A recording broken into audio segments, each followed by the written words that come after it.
Mjambo na wasalimia nyinyi nyote mahali mlipomo duniani kote, nikishukuru Mungu kwa siku hii ya leo ambao ni siku ya Sabato ametupatia ili tuweze kujifunza neno lake, tukikumbuka ni siku ambao baada ya uumbaji wake alipumzika siku hii ya leo na akaibarishi na akaitenganisha na siku zile zingine iwe ni siku ya watu wote wale wanaomwamini na kupumzika na kujifunza neno lake. Kwa hivyo siku hii ya leo tutajifunza somo moja ambao inayosema Yesu Kristo wakati alipokuja hapa duniani na akaanza kuhubiri katika kitabu cha Marko kifungu cha kwanza mstari wa 14 aliyosema ufalme wa Mungu unakuja hapa duniani. Kwa hivyo tutubu na tuamini habari njema ya ufalme wa Mungu. Hiyo ndiyo somo ambao tunayotaka kusoma siku hii ya leo, tuone habari njema na kuja kwa huo ufalme wa Mungu ambao wakati tunaoongea kuja kwa ufalme wa Mungu tuwe tukielewa ni jambo itakapokuwa, lakini ile itakuwa mwanzo ni kuamini na kugeuka na kutubu dhambi zetu kwa wale watu watakuja kumiliki hiyo ufalme. Kwa hivyo nawashukuru nyote na tutaenda kuangalia neno la Mungu inasemaje kuhusu kuja kwa ufalme wa Mungu na ni maisha gani yale Mungu ametuwekea tuishi hapa duniani ili tuweze kuja kuwa washirika wa hiyo ufalme wa Mungu, tukifuatilia Biblia, kwa maana Biblia ndio inalosema maneno ya Mungu na ndio inayosema kile Mungu amepanga kuanzia mwanzo kuendelea mpaka wakati hii na kuenda kupika mpaka hata mwisho. Wakati huu unaitwa wakati wa maisha ya kimwili, maana sisi sote tunajua maisha ya mwili huu ni maisha mafupi na yatakuja kuisha, lakini maisha ya Mungu ni maisha ya milele na haiishi, kwa sababu Mungu anaishi milele na milele, lakini sisi wanadamu ni watu tunaishi maisha kidogo. Kwa hivyo Mungu akijua mambo yote aliumba mtu, na mtu akaja akaingiliwa na mwovu Shetani wakati muda kiasi, Mungu akaja akatuma mwana wake Yesu Kristo atuletee habari njema hii ambao tunaongea saa hii. Nasema tunajifunza kuhusu habari njema ili Yesu Kristo alitoka kule mbinguni atuletee. Kwa hivyo tutasoma hicho kifungu alafu tuendelee na kuangalia vifungu vingine, tukitaka kuelewa vizuri ni habari njema gani ili Yesu Kristo alilete, na kila mtu aangalie kama amefahamu hiyo habari njema, na kama ndio anafuatilia, ndio Yesu Kristo wakati atakuja tuwe kila mtu ako na uhakika wa kuwa atakuwa katika huyo ufalme wa Yesu Kristo pamoja na Yesu Kristo. Kwa hivyo tuende katika hiyo kitabu cha Marko 1 mstari wa 14 na 15, tuone kile Yesu Kristo alisema, alafu tuangalie fungu zingine, ufuatilie habari njema gani alikuwa anaongea, ambao saa hii ama wakati ule alikuja haikuwa inafuatiliwa. Marko 1 mstari wa 14 nasema hivi: hata baada ya Yohana kutiwa gerezani, Yesu akaenda Galilaya akihubiri habari njema za Mungu, akisema, wakati umetimia na ufalme wa Mungu umekaribia, tubuni na kuiamini Injili. Sasa hapo ukiangalia hiyo mistari kulingana na vile imeongea, mstari wa 14 utapata au mwisho Yesu Kristo anasemwa baada ya Yohana kutiwa gerezani, alienda Galilaya akihubiri habari njema ya Mungu. Tukumbuke Yesu Kristo ndio alitoka kule mbinguni akatumwa na Mungu hapa duniani kutuletea hiyo habari njema. Mstari wa 14 anasema hiyo habari njema ni tutubu dhambi zetu na tukubali habari njema ya ufalme wa Mungu unaokuja hapa duniani.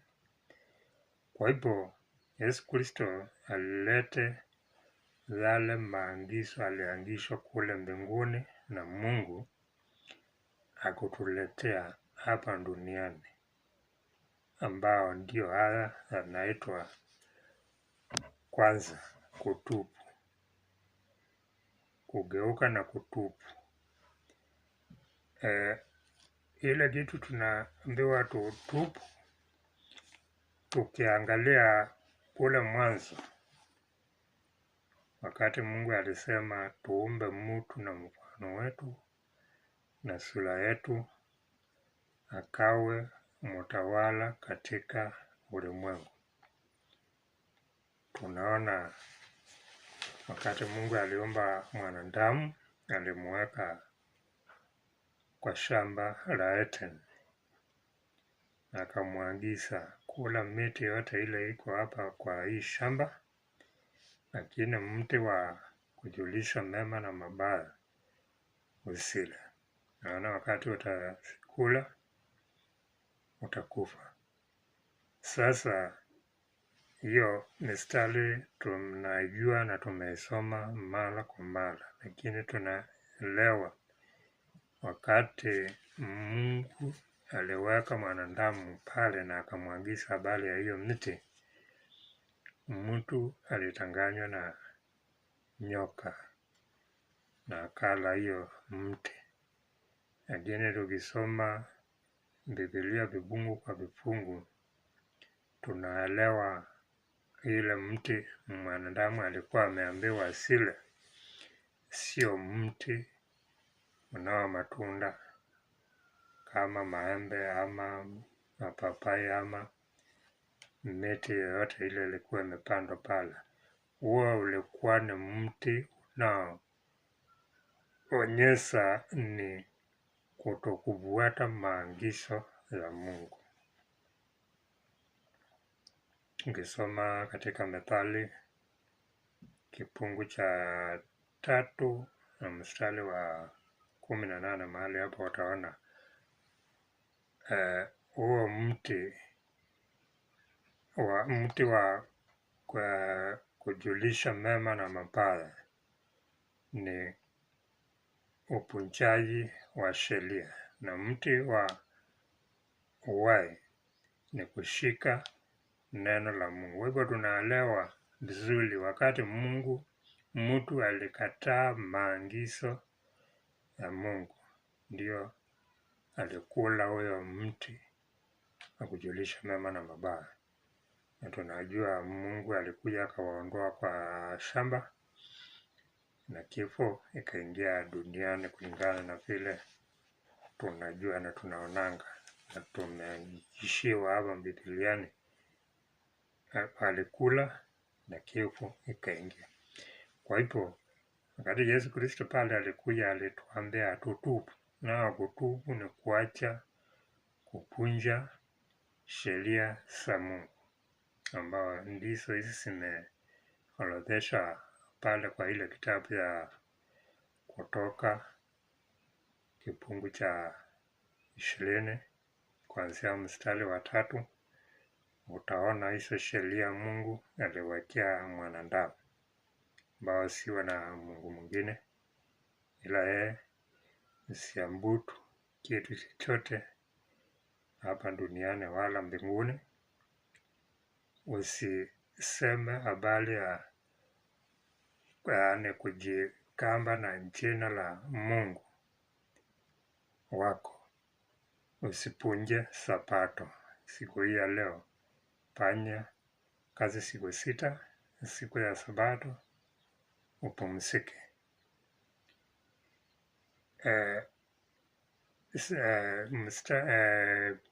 Sheria ya 5, waheshimu baba na mama. 6, usioe. Usitanganye, usizini,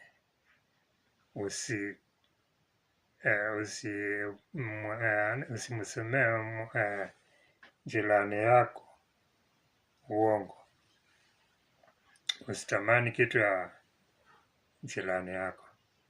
Hizo ndizo sheria zile Mungu alipatia Musa ampe mwanadamu, na lakini pale mwanzoni zilikuwa zimepeanwa mbele, kapapanuliwa kulingana na vile kitabu cha Isaya 42 na mstari wa 21 inasema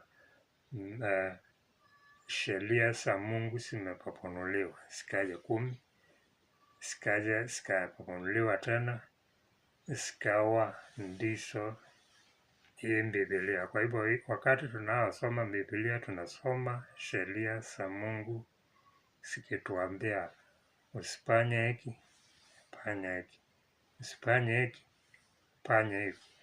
Kwa hivyo wakati tunaosoma Biblia tunasoma sheria za Mungu, na mtu ambaye anapunja sheria hizi za Biblia hataona ufalme wa Mungu. Kwa hivyo Yesu Kristo wakati alipotuambia tutubu na tukubali maelezo ya Mungu, habari njema ya Mungu, alikuwa anatuambia tuache kupunja sheria, na tukiacha kupunja sheria tuwe tunaamini kana kwamba ufalme wa Mungu utakuja hapa duniani, na wale watu waliotubu na wakageuka ndio watakuja kuingia katika ufalme. Kwa hivyo unapotubu unaamini kana kwamba ufalme wa Mungu unakuja hapa duniani, na ni wale watu wamekubali neno hili la Mungu. Kwa hivyo tukisha tubu tuone na huu ufalme utakujia watu gani, na watu wale watakujiwa na hao wafalme wataishi ndani ya huo ufalme hai. Sasa tukienda pale katika kitabu cha Wakorintho wa kwanza, tunaona huu ufalme hautaingiwa na mtu, wanyama na damu, maana umekubali kuacha dhambi, naye Mungu pale mbinguni anakuhakikishia atakuondea mwili ambao utakuja kuwa mfalme na yeye mfalme wa milele na milele. Tuone katika kitabu cha Wakorintho wa kwanza kifungu cha 15 na mstari wa tuanzie mstari wa 45 tukiteremka hivyo tuone. Anasema hivi: ndivyo ilivyoandikwa, mtu wa kwanza Adamu akawa kiumbe aliye hai, Adamu wa mwisho ni roho zenye kuishwa, lakini hautangulii ule wa roho, mbali ule wa asili baadaye uja ule wa roho. Kwa hivyo Mungu anaendelea kutuonyesha vizuri ule mwili Mungu anatutengenezea, ambao tunaambiwa tukubali neno la Mungu kulingana na vile Yesu Kristo alisema tukubali neno la Mungu. Anapotuambia tukubali neno la Mungu, anatuonyesha vizuri ana kwamba tukikubali hii neno, tukikubali neno la Mungu, Mungu anatuondea mwili wa kiroho ambao ndio tutakuja kuwa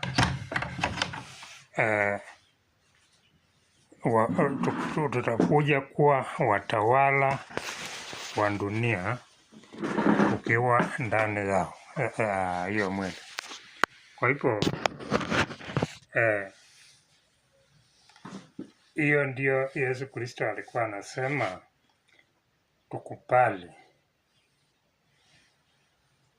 tukubali neno maneno la Mungu pale katika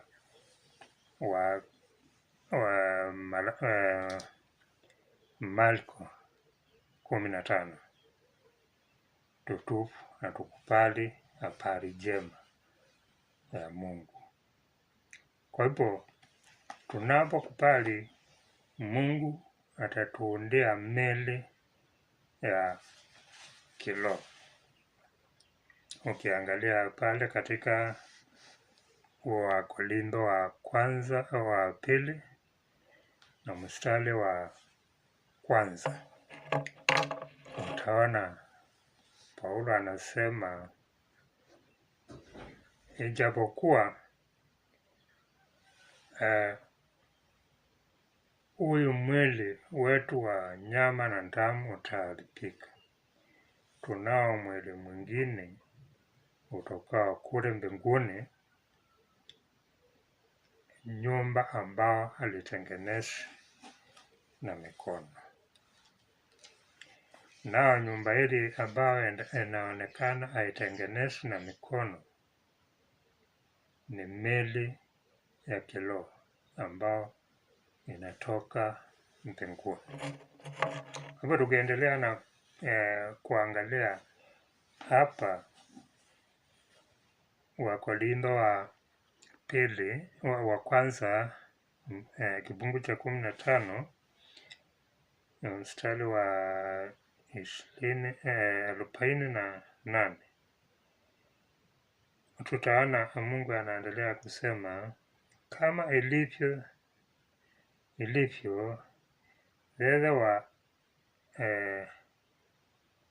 zeze huwa kama alivyo zeze wa udongo, ndivyo walivyo walio wa mbingu. Kwa hivyo vile tulivyo na huyu mwili wa udongo wa nyama na damu, ndivyo ulivyo mwili wa mbingu.